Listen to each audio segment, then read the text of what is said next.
¿Qué tal? ¿Cómo lleváis esa cuarentena? Espero que bien. Debido a esta situación pues, que estamos viviendo, ¿no? Espero que sigáis en casa, que vayáis haciendo todas las tareas que os vamos diciendo, todos los profesores, y bueno, con tranquilidad y a ver si pronto nos podemos volver a ver en clase.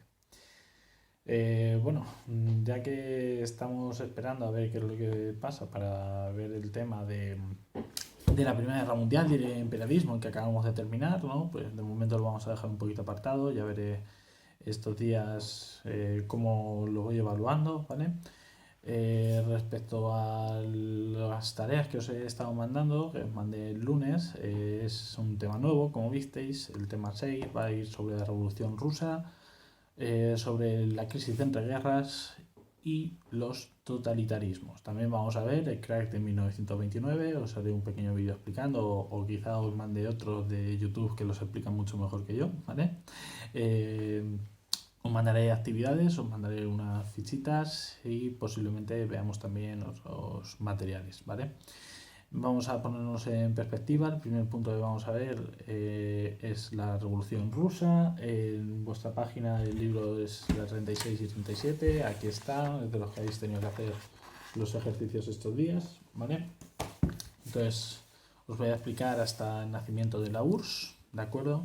Y posteriormente, pues ya en otros vídeos iremos viendo otros puntos, ¿vale? Bueno, en primer lugar, ver lo que ocurrió en Rusia, ¿vale? El primer punto que vemos es la situación anterior a la revolución. Inmediatamente la revolución estalla en 1917, ¿vale?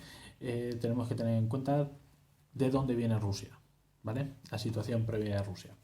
Rusia en 1917 es un imperio, ¿vale? Un imperio que se extiende por prácticamente todo el territorio que tiene actualmente, por la parte de Eurasia, ¿vale? Pero también tiene otros territorios en Europa más occidental, ¿vale? También en lo que es Europa Oriental hoy en día, pero más hacia Occidente, todo lo que es Lituania, Letonia, Estonia, Ucrania, Bielorrusia, todos esos lugares son de Rusia. ¿Quién gobierna en este momento? Pues una persona que es Nicolás II. Nicolás II es el zar. El zar es como el rey aquí, ¿vale? El zar era el emperador ruso. A lo largo del vídeo vais a ir viendo que os voy a intentar colgar pues imágenes de las personas con las que estoy hablando para que no veáis solo mi careto, ¿vale? Y también ciertos mapas, ¿vale? En primer lugar os voy a poner este mapa sobre el territorio de la Rusia zarista, ¿vale? Hablamos de finales del siglo XIX, principios del siglo XX, hasta 1917, ¿de acuerdo? Y nos vamos a situar en esos momentos, inicios del siglo XX. ¿Qué es lo que ocurre en Rusia? Pues bien, Rusia es un sistema prácticamente feudal. El feudalismo, para quien no tenga mucha memoria de segundo de la ESO, ¿vale? El feudalismo es la Edad Media un sistema político y económico por el cual los señores, los nobles, pues hacían tenían a su servicio a otras personas por las que no tenían ni siquiera necesidad de pagarles, sino que eran una serie de siervos, unos vasallos que trabajaban para ellos, ¿de acuerdo? Entonces, este sistema feudal prácticamente va a llegar hasta inicios del siglo XIX. El tío de Nicolás II va a intentar acabar con él, pero no va a poder. Rusia va a seguir viviendo en la servidumbre y en la autocracia. ¿La autocracia qué es?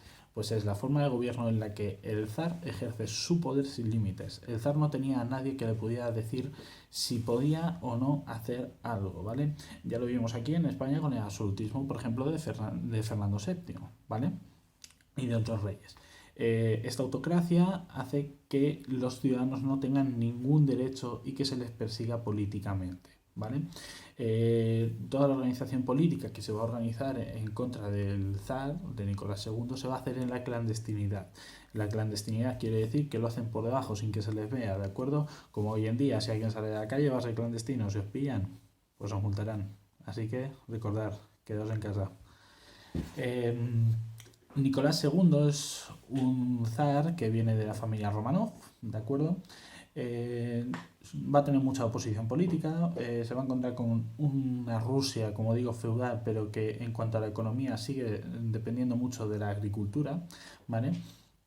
Va a haber una minoría de terratenientes, de personas, muy pocas personas van a tener todas las tierras en Rusia, ¿vale? Es un territorio muy grande, actualmente es el país más grande del mundo, pues entonces era todavía mucho mayor, ¿vale? Y todas las grandes parcelas que había, pues estaban en manos de unos pocos, ¿vale? Lo que suele pasar a lo largo de la historia y que poco a poco pues vamos viendo cómo va cambiando esa situación, ¿vale? En torno a 1890 va a empezar la industrialización. ¿Vale? Ya vimos en la segunda revolución industrial cómo Rusia se apunta a ese carro de la industrialización, tiene muchos recursos mineros, muchos recursos para la metalurgia, ¿vale? Y por lo tanto va a entrar en la carrera industrializadora. Pero va a ir un poquito a la cola. Es un país muy grande y que está muy atrasado, ¿vale? Porque esa economía, como digo, es eminentemente agrícola. Seguimos. Además, la burguesía se va a aprovechar de esta situación, la burguesía empresarial va a empezar a invertir todo lo que tiene, todos esos excedentes, esa liquidez que va otorgando, esos beneficios de la agricultura, los empiezan a utilizar en la industria. Y por lo tanto van a ser quienes se hagan con el control de las industrias nacientes y van a hacer el proletariado. El proletariado también lo vimos en la revolución industrial, os lo recuerdo, es una clase baja que trabaja para la industria, ¿vale? No tienen apenas propiedades, viven de mala manera, cobran muy poco y su situación es dramática, ¿vale? ¿Cuáles van a ser los centros políticos más importantes en Rusia en estos momentos? En primer lugar, Moscú y San Petersburgo, ¿vale? Moscú y San Petersburgo, que ya veremos cómo van a ser las ciudades donde van a surgir las revoluciones de 1917. En cuanto a la sociedad, hablan que es una sociedad conflictiva, porque en torno a 3/4 de la sociedad se dedican a la actividad agrícola, ¿vale? Viven en la miseria y tienen que pagar muchos impuestos. Esto en cuanto a la situación previa a la que nos movemos. También tenemos que tener en cuenta que hay unas causas que nos van a llevar a la revolución de 1917, mejor dicho, a las revoluciones. Vamos a ver que hay dos revoluciones. La primera es en febrero y la segunda es en octubre. También tenemos que tener en cuenta una cosa, chicos. En Rusia en estos momentos no utilizan el calendario que tenemos hoy en día, sino que utilizan el calendario gregoriano, que son 13 días menos que el actual, ¿vale? Por lo tanto, si estábamos hablando, por ejemplo, del 30 de marzo o del 18 de marzo, fecha en la que estoy grabando este vídeo, pues sería el 5 allí, ¿vale? Entonces, ¿qué va a causar la revolución de 1917, la primera de ellas, la de febrero? Pues muy sencillo. Tenemos una situación en Rusia de atraso. Como os he dicho, la industria apenas genera dinero, apenas está en desarrollo y esto va a llevar a que otras potencias se aprovechen. Potencias nacientes, como por ejemplo Japón. En la página 36 de vuestro libro vais a ver que pone que hay una guerra con Rusia y Japón que se llama la guerra ruso-japonesa. Dura de 1904 a 1905. Es sobre el control de un territorio que se llama Manchuria. ¿Vale? Manchuria está justo ya cuando estamos llegando a Corea, esa zonita, ¿vale? En la parte de Asia, pues allí es donde está Manchuria. La sociedad rusa creía que iba a ganar la guerra porque Japón era un país también que había empezado a industrializarse apenas 30 años antes, ¿vale? Igual que ellos, pero que consideraban que eran inferiores. Todo lo contrario. Van a sufrir una derrota humillante y Japón va a conseguir no solo el territorio de Manchuria, sino que la figura de zar va a empezar a ser ya un poquito vista de otra manera, ¿no? Va a ser va a ser ya muy cuestionada, perdón. El desastre militar es sin precedentes, el ejército está muy anticuado y apenas tiene medios. Y esto nos va a llevar a que posteriormente la Primera Guerra Mundial fracase. ¿Qué más va a ocurrir? Vamos a tener una oposición política muy importante ya en Rusia. En Rusia estaban viendo como en el resto de Europa se estaban asentando ya las democracias y ellos veían como los partidos políticos no se podían posicionar en contra o a favor ni siquiera de la autocracia, ¿vale? Porque no había parlamento como tal. Esto nos va a llevar a que los partidos políticos que estaban prohibidos, ¿vale? Aún así se van a empezar a formar y vamos a tener algunos que luchan ya por las libertades y por las oportunidades del pueblo, ¿vale? Vamos a tener varios partidos, aquí los tenéis todos, ¿vale? página 36, si os fijáis, tenemos en primer lugar el Partido Democrático Constitucional, tenemos luego el Partido Social Revolucionario y el Partido Obrero Socialdemócrata. ¿Qué es lo que ocurre con ellos? Pues vamos a verlo.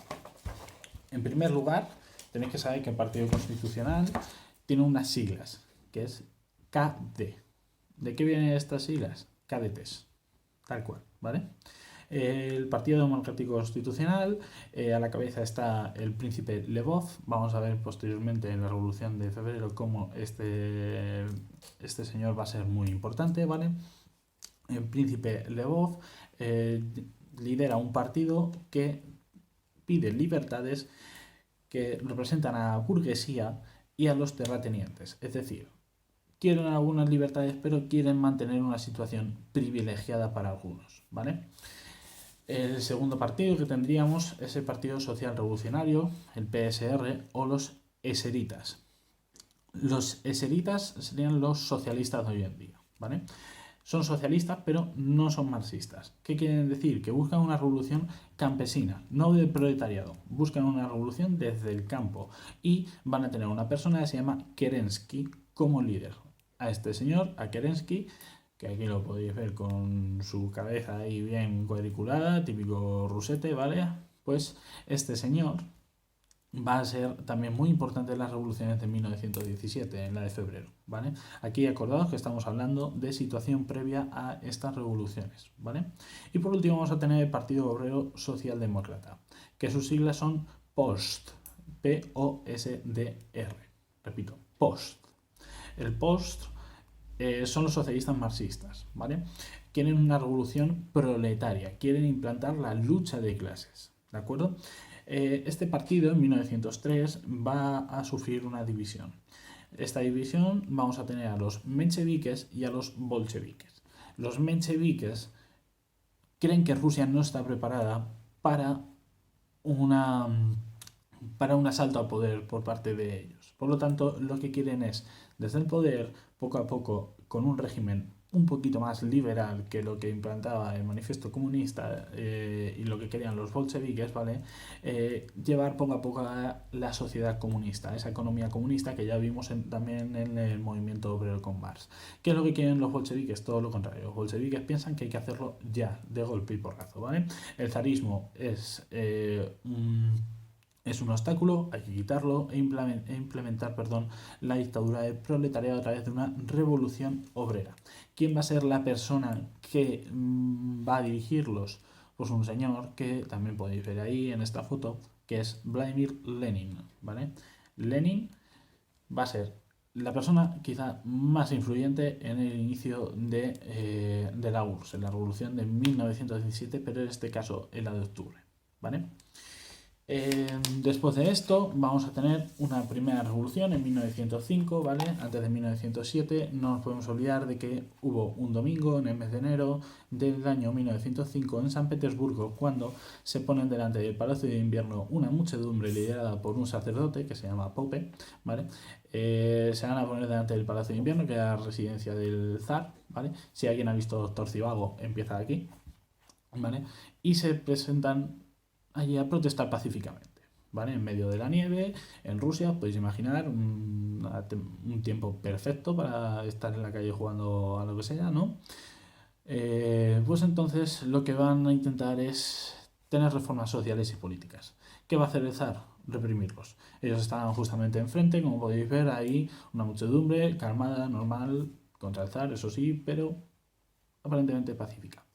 Esta revolución se va a llamar Domingo Sangriento, porque la Guardia Roja, la Guardia Roja no, porque el ejército del zar, los guardias se ponen a disparar contra ellos, ¿vale? A disolverlos. Van a morir un par de personas, tal. Entonces el zar aquí, si ya tenía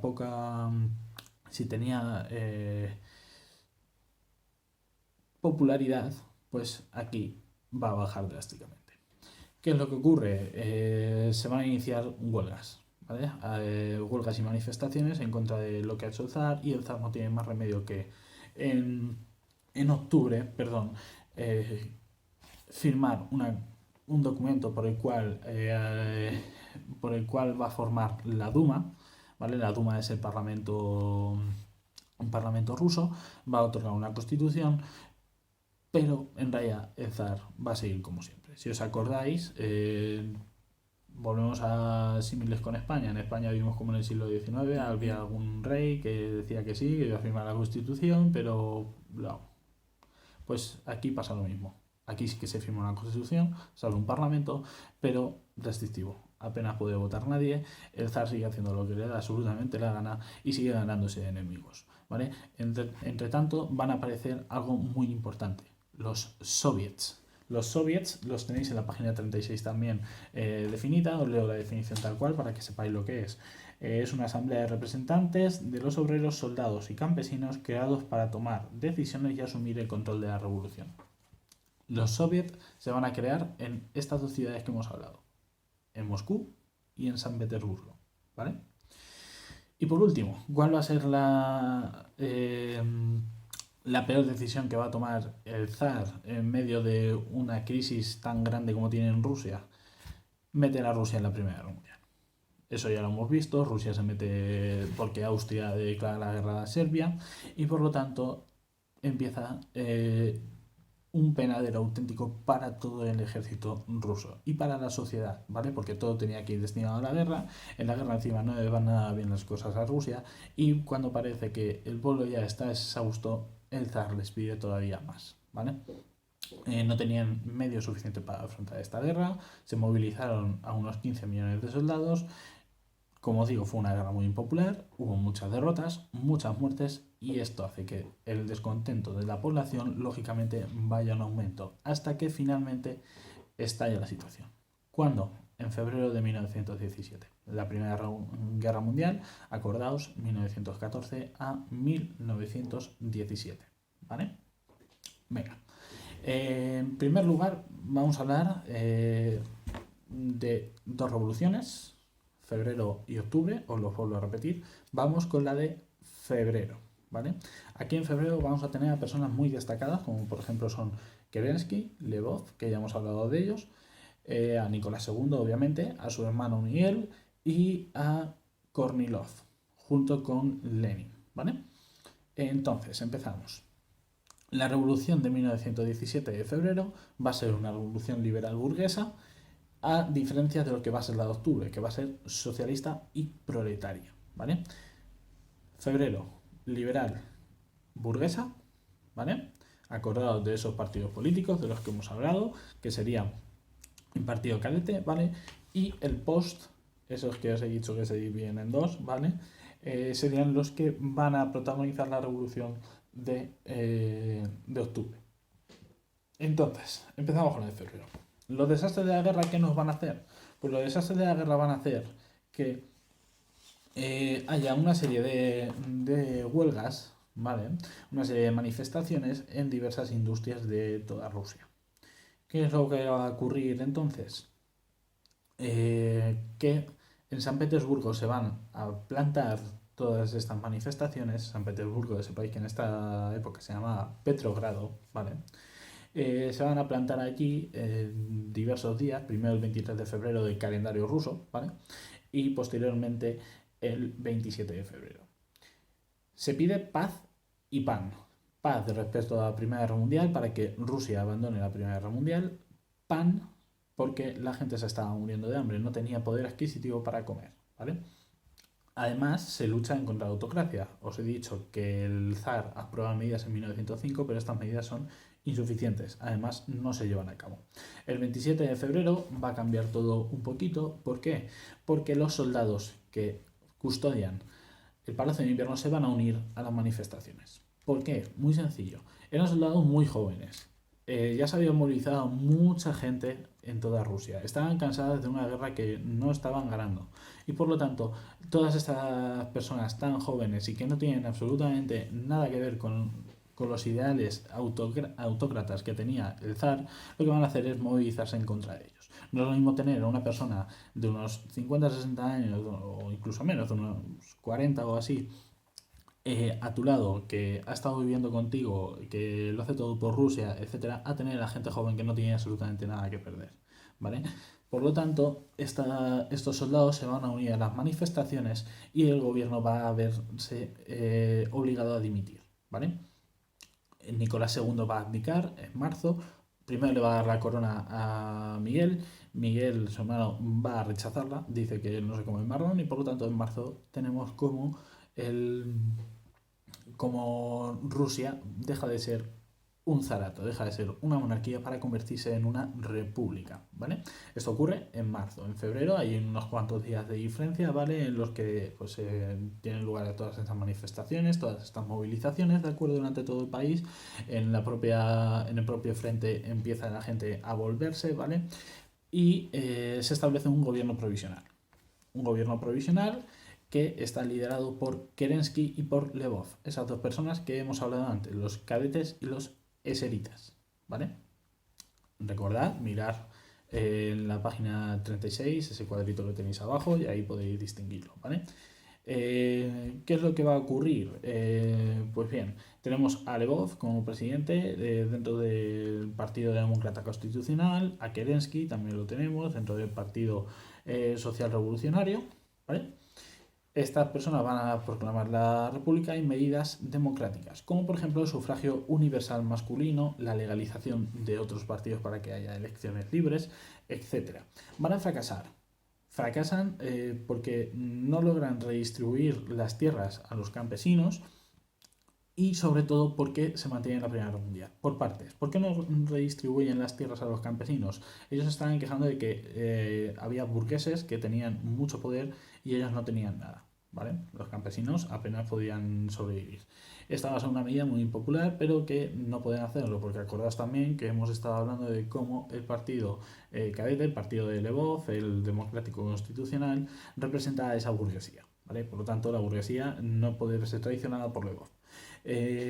Los campesinos empiezan a perder un poquito los papeles ya con ellos, pero es que sobre todo vamos a tener una medida muy impopular, y es que Rusia va a permanecer dentro de la Primera Guerra Mundial.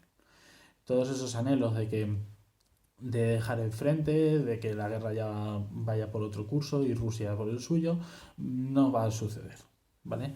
Rusia se mantiene en la guerra, esto es muy impopular y se va a generar un gobierno paralelo en torno al Soviet de Petrogrado, al Soviet de San Petersburgo, ¿vale? San Petersburgo en este momento es la ciudad más importante de Rusia, por encima de Moscú, ¿vale?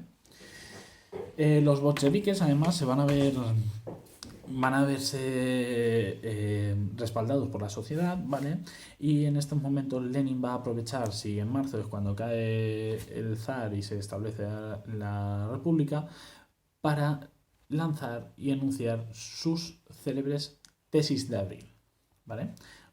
También vais a ver una foto de Lenin ahí con los principales puntos dentro de las tesis de abril, como por ejemplo el derecho de autodeterminación de los pueblos, dejar la guerra inmediatamente, etcétera, ¿vale? Las podéis ver, las voy a colgar, ahí las tenéis, ¿vale? Lenin está a la derecha. Lenin lo que va a hacer con estas tesis es ganarse al pueblo, pero ponerse en contra del gobierno. Él va a tener que huir a Finlandia. Él había sido introducido clandestinamente también porque estaba en contra del zar de él. Tiene que volver a exiliarse, se va a Finlandia, como os digo, pero Alemania le va a ayudar, ¿vale? Alemania le va a ayudar y le va a introducir en el país de forma clandestina a cambio de que abandonen la guerra, ¿vale? Por lo tanto, Lenin ya está otra vez en Rusia para hacerse con el poder. ¿Quién gobierna en estos momentos en Rusia? Pues Lvov deja paso a Kerensky y Kerensky va a tener que vivir un golpe de estado de un general, Kornilov. Kornilov intenta implementar un gobierno autócrata otra vez, pero fracasa, ¿vale? Él es un general, además de alto rango, pero no va a surtir efecto su golpe de estado y por lo tanto fracasa. Eso sí, deja al gobierno provisional, a ese gobierno de Kerensky, herido de muerte. Y lo van a aprovechar los bolcheviques. ¿Cuándo? A finales de octubre. También tenemos que tener en cuenta que con esos 13 días que tenemos de retardo entre el calendario ruso y el calendario occidental en esos momentos, la Revolución de Octubre realmente es en noviembre, ¿vale? Tampoco se ha hablado de la familia de Nicolás II, pero ahora mismo es cuando vamos a hablar. En febrero de 1917, cuando el zar Nicolás es visto obligado a irse ya para marzo, tenemos que tener en cuenta que él se estaba preocupando de la guerra, ¿vale? El zar además había dejado a Rusia prácticamente en manos de su mujer y de un místico que se llama Rasputín. Si queréis saber algo interesante sobre él, podéis buscar. Tiene canciones, tiene un bote, tiene muchísimas cosas. Rasputín es este señor que os pongo aquí, es súper místico. La familia del zar Nicolás en estos momentos, cuando cae, cuando abdican y cuando llegan al poder los bolcheviques en octubre de 1917, van a ser hechos prisioneros. Y seguramente os suene la historia de una niña, que aquí tenéis una película de Disney, que efectivamente se llama Anastasia Romanov, ¿vale? ¿Por qué digo esto? Porque justo van a ser apresados cuando lleguen los bolcheviques al poder, ¿vale? Pero bueno, vamos con la revolución propiamente dicho. La revolución va a iniciarse en la noche del 25 de octubre, ¿vale? Va a ser algo muy rápido, va a ser una acción muy rápida porque se van a poner Lenin y Trotsky en marcha. Trotsky es la mano derecha de Lenin, es quien dirige la Guardia Roja. Lenin, como os he dicho, es introducido por los alemanes de forma clandestina en Rusia. Se aprovecha de Trotsky y van a dirigir a los bolcheviques para que se organicen y asalten el Palacio de Invierno. La Guardia Roja va a coger, se va a hacer con todos los puntos importantes de la ciudad de Petrogrado, van a ser secundados además por los soviets que se fundan en otras ciudades y van a lograr echar al gobierno provisional, ¿de acuerdo?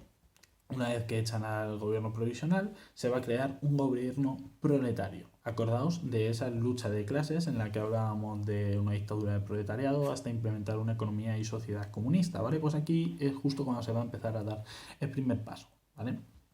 Se instaura un gobierno proletario y se crea el Consejo de las Comisionarios del Pueblo, ¿vale?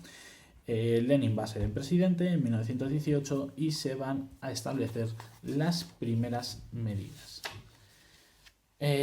¿Cuál va a ser la primera medida de todas?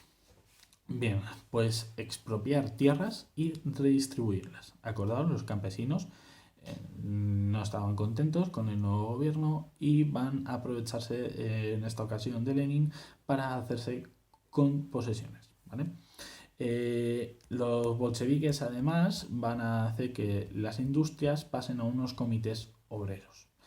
Además, el Partido Comunista, el Partido Bolchevique, va a ser el único que se permita. Todos los demás quedan disueltos. Disueltos y, por supuesto, ilegales, ¿vale?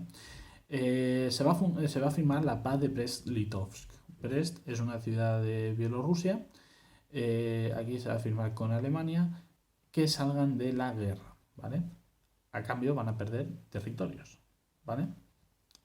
Además se va a fundar la Tercera Internacional, que se va a llamar Comintern, para todos los partidos comunistas del mundo que se quieran adherir a ellos, ¿vale? Esta va a ser bastante más dura de las anteriores que hemos visto, la primera y la segunda, ¿vale? Y en enero de 1918 esta situación va a estallar. ¿Por qué? Porque los gobiernos de otros países no van a aceptar que un partido de ideología marxista se ponga en el poder, porque puede ser, lógicamente, un ejemplo a seguir por otros partidos comunistas. ¿Qué es lo que va a pasar? Una guerra civil. Una guerra civil que va a durar de 1918 a 1921 entre dos bandos. Por un lado vamos a tener a los bolcheviques, que se llaman el Ejército Rojo, liderados por Trotsky, por Lenin, etc.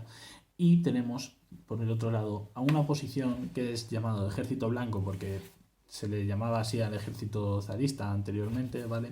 Y hay un conglomerado de ideologías ahí. Están los zaristas, están los liberales, están los mencheviques y sobre todo los gobiernos extranjeros que apoyan económicamente y con armas la caída de los bolcheviques. ¿Quién va a ganar? van a ganar los bolcheviques, va a ganar Lenin, Trotsky y otros como por ejemplo Stalin. Aquí podéis ver una foto de los tres, bien juntitos, jóvenes, ¿de acuerdo? Pero ya rompiéndose un poquito su amistad, que ahora os explicaré un poquito de ella, ¿vale? Va a ganar el ejército rojo, va a ganar los bolcheviques porque van a implementar algo que se llama el comunismo de guerra. El comunismo de guerra, por el cual todo el pueblo prácticamente tiene que sacrificarse por la guerra, e ir dando medios económicos, alimenticios, etcétera. Todo se va a destinar para el frente de guerra. Esto hace que Lenin en estos momentos sea muy impopular, pero en 1924 todo esto va a cambiar un poquito, ¿vale? El comunismo de guerra va a estrangular la economía rusa, pero van a surtir sus efectos. ¿Por qué? Porque van a ganar, ¿vale? En 1918 van a hacer, durante el transcurso de la guerra, la República Socialista Soviética Federativa de Rusia, lo podéis ver en la página 39, con todo lo que tiene y con todo lo que va a perder, ¿vale? Y en 1922, y ya nos ponemos en el último punto en la página 39, vamos a tener el nacimiento de la URSS. ¿Qué significa URSS? Muy sencillo, Unión de Repúblicas Socialistas Soviéticas, ¿vale? En 1924, a este nuevo país, a este conglomerado de repúblicas, se le va a dotar de una constitución. Precisamente en este año va a morir Lenin, ¿vale? Pero bueno, no nos adelantemos. En 1918, antes de que nazca la URSS, también tenemos que hablar del asesinato de los Romanov, ¿vale? En plena guerra civil, justo cuando estalla, se va a decidir fusilar a toda la familia, es decir, a Nicolás II, a su mujer Alejandra y a todos sus hijos, entre ellos la malograda Anastasia, como ya os he dicho, ¿vale? Una vez que nace la URSS, Lenin queda como presidente, como la persona al mando de ella, y va a tener a personas como Trotsky, como Stalin, como Kamenev o como Zinoviev, ayudándole en el gobierno.